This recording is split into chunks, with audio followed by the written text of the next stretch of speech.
তুমি কি জানো উম্মত, আমি 23টা বছর টানা তোর জন্য কেঁদেছিলাম। আমি এমন কাঁদা কাঁদছি রে উম্মত তোদের জন্য। এশার নামাজের পরে দাঁড়াইছি, ফজরের আজান পর্যন্ত আমি আমার মালিকের কাছে তোদের জন্য, উম্মতের জন্য চোখের পানি ফেলে কাঁদছিলাম।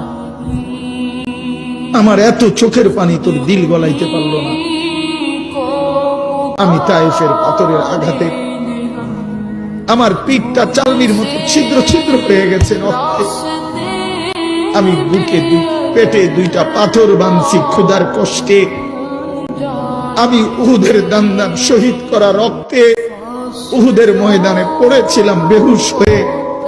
আমার ঘরের চুলায় 3 মাস রান্নার জন্য কোনোদিন চুলায় আগুন জ্বলে নাই। আমার এত চোখের পানি, এত রক্ত, এত ক্ষুধার কষ্ট কিছুই তোর